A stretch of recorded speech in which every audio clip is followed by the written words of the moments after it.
Hello and welcome to the Giving Voice to Depression podcast, brought to you by Recovery.com, the best place to find mental health and addiction treatment for anyone, anywhere.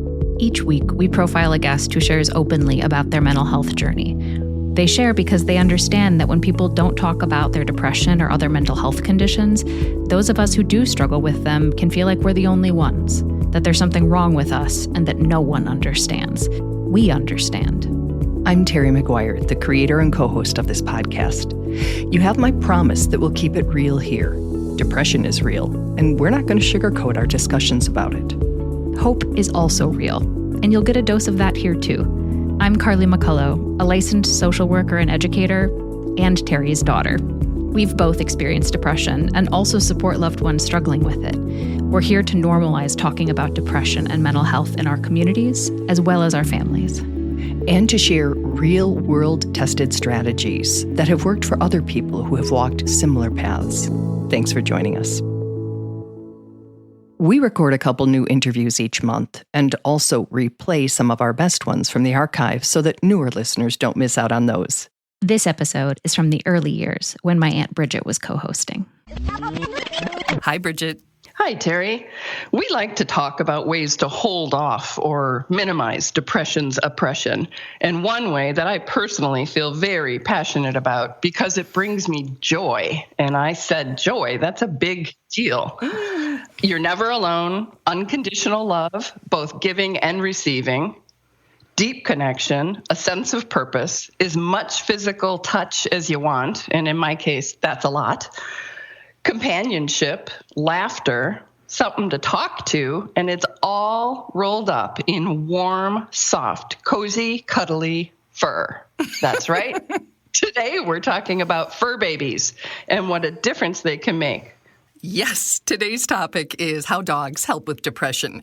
And while Bridget is obviously a dog lover and should probably have done this interview, our guest, Lori, lives near me, and so we sat down together and talked about the role that having a pet can play in keeping our depression at bay or at helping us get out of it. Nourishes us. Here now is Lori giving her voice to depression.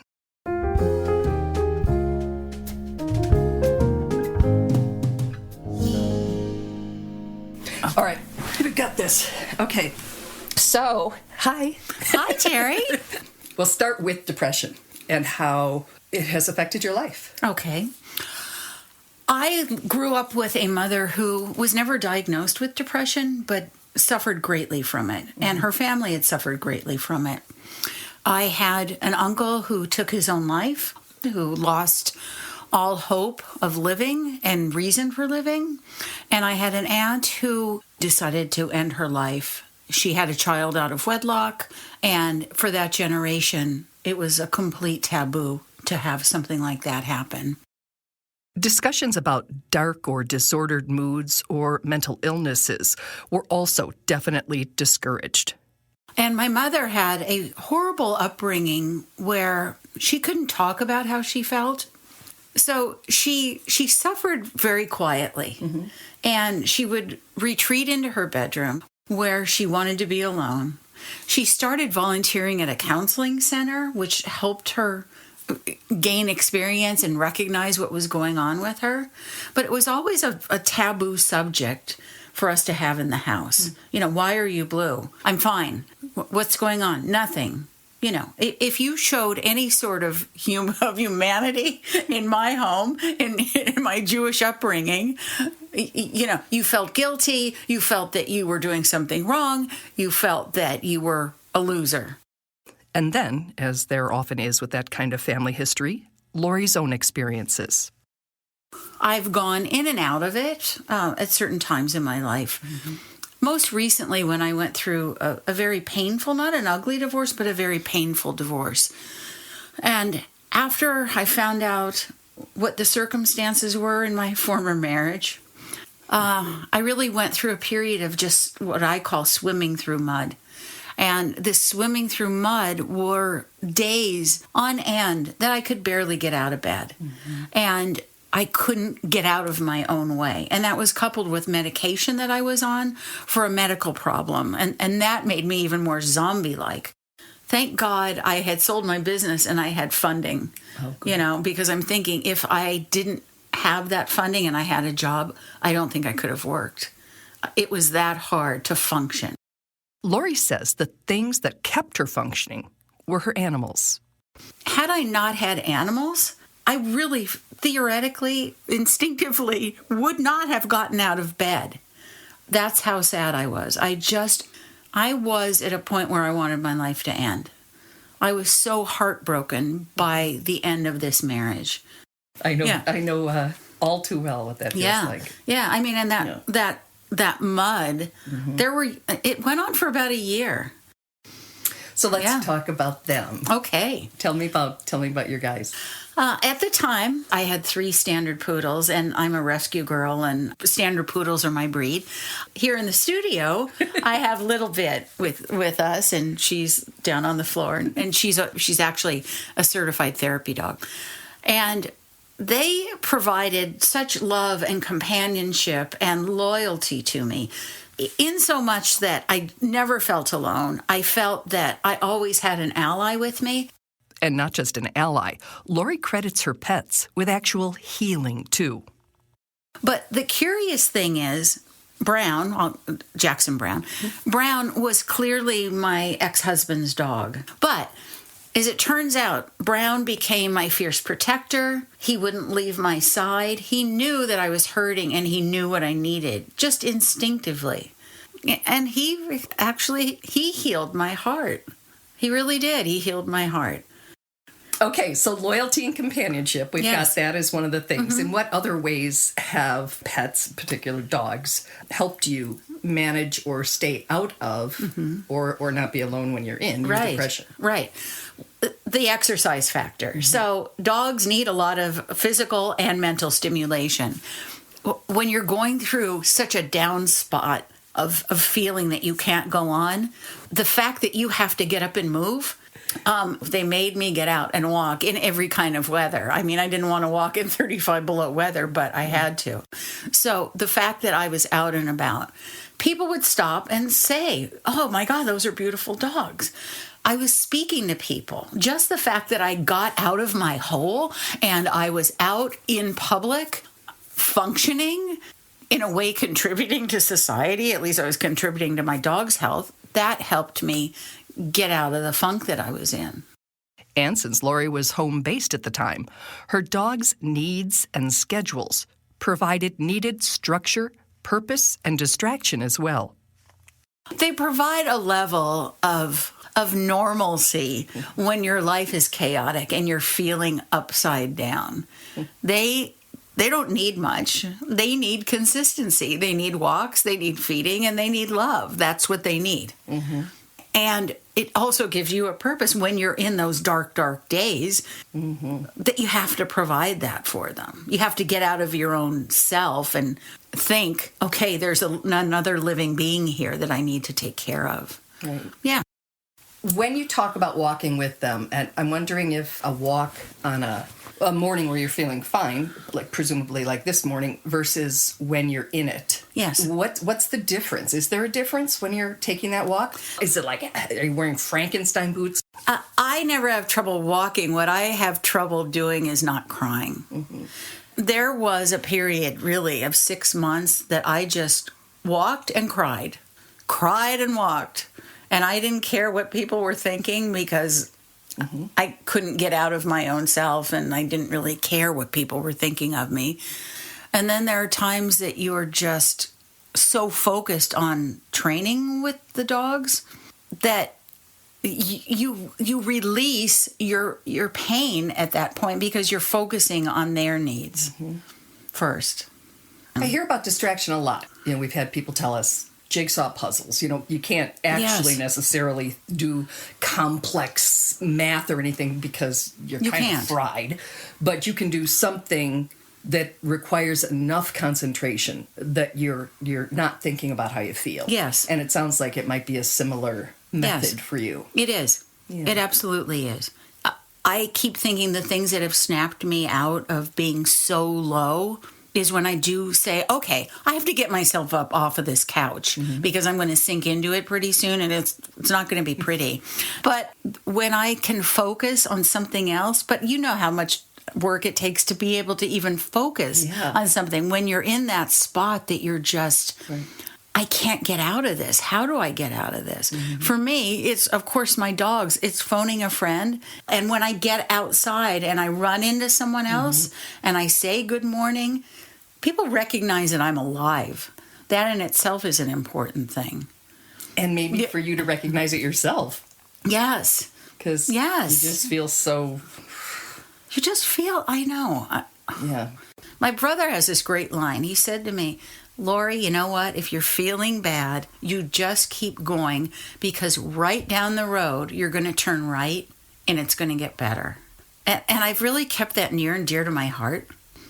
And it does get better, but you'd never, ever believe it in it. Ever. If I go back into it tomorrow, even after doing this podcast for 3 years, I'm going to think I'm never getting out. Right. So how do you get through it without a dog? Oh, I think the meds were really key for me. You know, it's just a low dose, but the phrase I always use is that it put a floor beneath my feet again. Yeah. You know, as opposed to just sort of dangling over the ledge of a, cavernous hole thinking, how far down am I going to go? You know? And I waited too long. That'll be forever my regret. I just wasted so much time but that's because nobody friggin' talks about it. Right. And if I say, oh, this cough won't go away, you say, have you had an x-ray? It could be pneumonia. If I say, I can hardly get out of bed and I think about dying all the time, somebody, I'm not going to say should, because, it's not their fault. They don't know. But that's one of the things we're trying to do.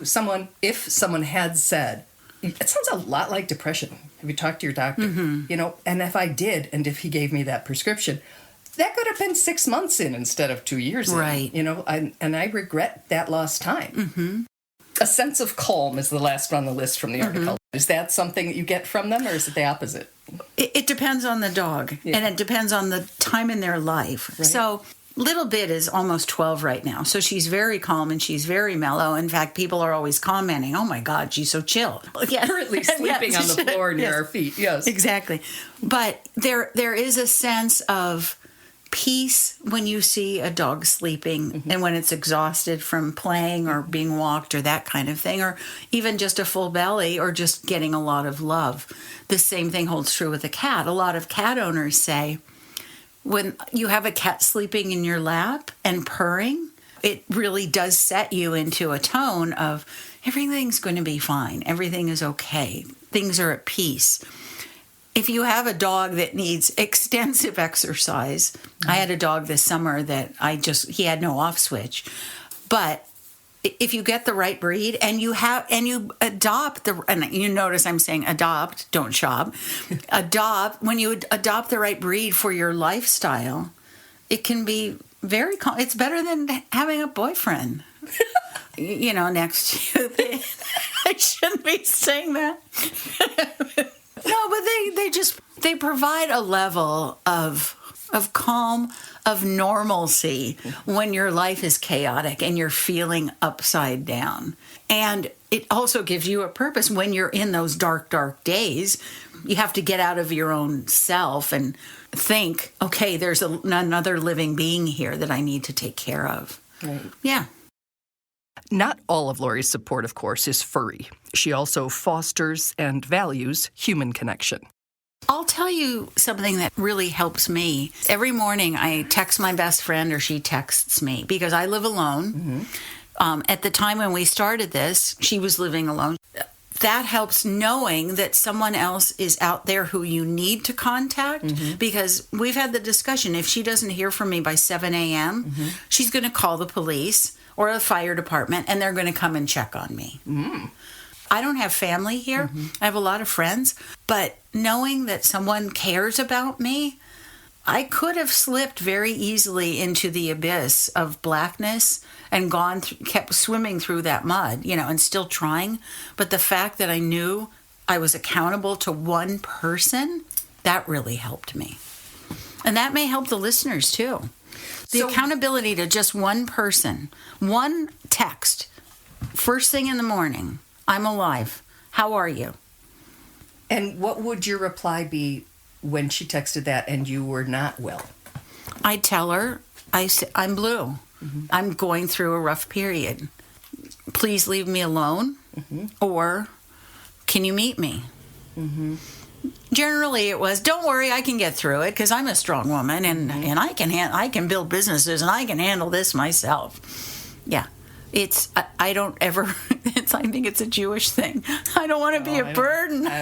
It's not a Jewish thing because I've interviewed an awful lot of people who all say the same thing. Hey, there's that sound you like. Hey, can you give us that sound? Brought to you for all dog lovers. Yes.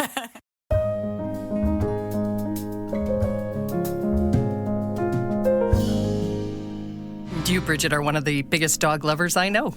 Well, we didn't grow up with animals. So for me, it was this, oh my gosh. I mean, I don't think I would have had kids if I didn't have that dog first. And I don't think I'll ever be without fur babies. I just adore them. And I really appreciate Lori's suggestion to consider rescue or volunteering in a rescue place if that's sort of a first step for you.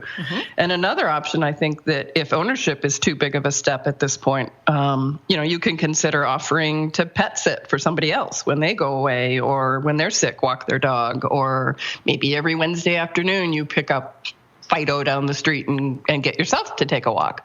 It's a great way to help another dog owner as well as yourself. Great idea and a great introduction. Yeah, exactly. I want to thank Lori. She had her dog business before. She is currently a professional matchmaker, and we will be linking to her website with this episode, as well as to 2 articles, one that I found from NAMI, the National Alliance on Mental Illness, and one from WebMD, both just elaborating on the points that we just made and the ways that having a pet can help you stay out of or get out of depression.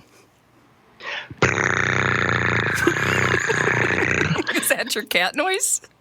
It's my cat noise. Wow. Although I'm allergic. I don't have a cat. I would have gone with the meow myself. There you go. Very good. Thank you very much, Bridget. And gosh. My many talents. Yes. Wow. Okay. So thank you. And we will be back next week. Thanks again, Lori.